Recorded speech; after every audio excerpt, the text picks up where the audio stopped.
In 47 BCE, a woman had herself delivered directly to the most powerful man in the world by having herself wrapped in a carpet and delivered. She did not send a diplomat. She did not write a letter. She went herself. In 2007, a leaked tape would normally have brought the end of a famous person's career, but instead it perhaps marked the first steps of an empire worth more than $1 billion. The same instinct, a different century, different technology.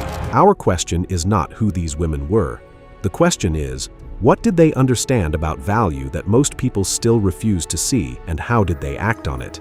Throughout history, every age has had its hidden assets and values, something that the system quietly and relentlessly prices, even while culture still acts as if it does not count. In the ancient world, this was grain roots, ritual, and symbolic authority. In the industrial age, it was iron, coal, and factory scale. In the digital age, it is attention, directed, retained, and converted attention. The winners are not always the ones who own the most of the most visible asset. Usually, they are the ones who see the next asset. The ones who can build a system around it while it is still being mocked and before everyone else catches up. This is the story of two women who did exactly that. Roughly 2,000 years stand between them, but the essential move they made was the same. Let us clarify what Cleopatra actually inherited. In 51 BCE, Egypt was not a small kingdom on the edge of civilization. Alexandria was, according to most historians, the largest city in the world outside China. Egypt controlled an estimated 35% of the Mediterranean grain supply. The country's annual revenues were extraordinarily large by the standards of the time. This meant an economic power capable of financing Rome's military campaigns for years. What she inherited was not poverty. What she inherited was fragility. Her father had left the throne unstable. Her siblings were rivals. And Rome, the dominant superpower of the age, was watching closely, trying to decide whether Egypt was an ally worth protecting or a territory worth swallowing. Wealth alone could not solve that. Armies could not solve that. Intelligence alone could not solve that either. She had to place herself in a position where ignoring her would be costly and removing her would have serious consequences. When she went to meet Mark Antony in 41 BCE, she did not present herself as a powerless ruler or someone asking for help. She arrived on a barge with silver oars, purple sails, and gold ornamentation, surrounded by attendants dressed like gods. Whether this was theater or genuine religious symbolism, but the answer is, it was both. And that was exactly the point. She had grasped a very basic truth. Presentation is not the opposite of substance. Presentation is substance made legible to power. If Rome had seen her as a desperate queen trying to cling to her threatened throne, it would have dragged her downward. But if Rome experienced her as the living embodiment of a civilization carrying 3,000 years of accumulated wealth and authority, which it did, then every encounter carried a higher cost, produced greater consequences, and became impossible to ignore. Throughout history, people talk about her beauty and her seduction of men, but she was controlling the price at which others would value her. This is, in fact, an economic skill, and history has kept her name alive for 2,000 years because of that. Not just because of her beauty, but because she made it work by combining it with strategy. The concept that connects these two very different stories is this: transformation. The ability to recognize an asset that the system sees as worth less than its real value, and to build the structure that will turn it into a more permanent, more solid, and harder to seize form of power. Cleopatra transformed symbolic authority into geopolitical protection.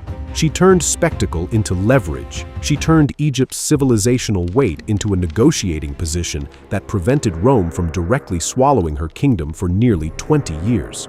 Now let us move time forward by exactly 2,000 years. In 2007, Kim Kardashian had neither a product nor a company nor any officially established business structure.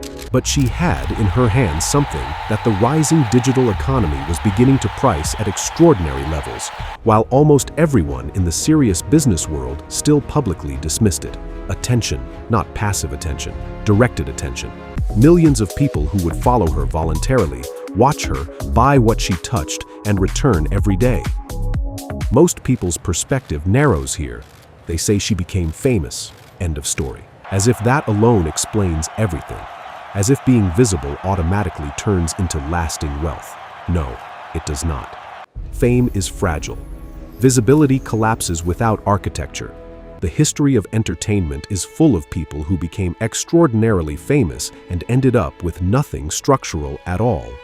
What Kim understood, and what truly makes this business story interesting, was what she did after the attention appeared. In 2017, she launched KKW Beauty. Within hours of the first launch, the site crashed because of demand. The brand generated $14.4 million in revenue on its first day.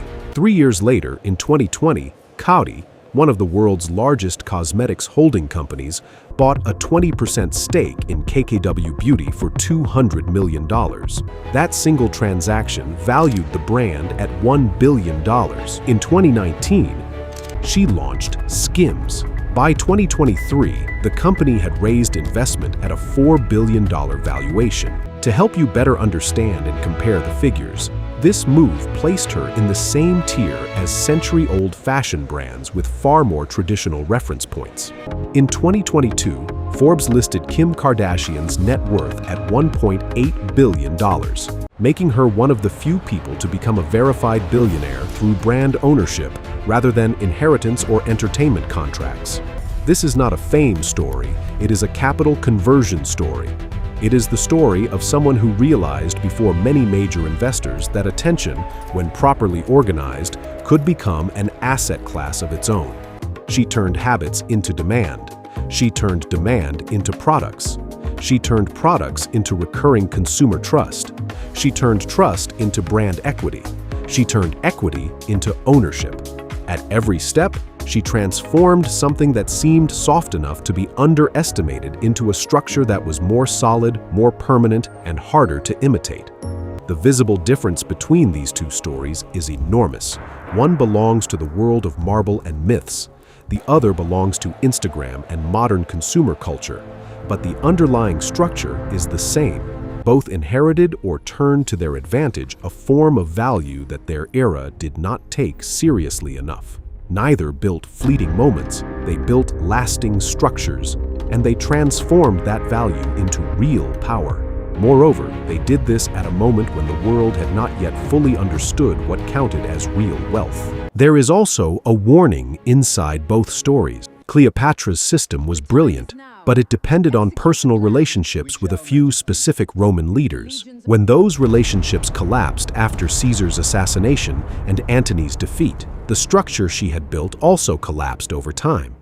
Egypt became a Roman province in 30 BCE. The structure Kim built is different because she placed the power she held on a more permanent foundation through companies with independent valuations. This does not eliminate the fact that every structure built on attention carries fragility at its core, but it reduces that fragility significantly. Both examples bring up the same unsettling question. Is it possible to turn an invisible form of value into a form of power solid enough to outlast the conditions that first made it visible? This question does not belong only to history. It is the central question for every age, every market, and everyone trying to build something that will last beyond today. The oldest form of money was never gold. At one time, it was grain. At another time, gold. And today, it is a line of code on a blockchain. Whoever controls what others perceive as valuable also controls value itself. Cleopatra understood this in the world of grain, fleets, and empires. Kim Kardashian understood it in the world of platforms, products, and algorithms. Different ages, different costumes, different technologies, but the same instinct. Now perhaps it is your turn. Find an asset that people are still laughing at and act before everyone else catches up. And ask yourself this: in your world, right now, what is the asset that the people around you still underestimate? Let me know in the comments.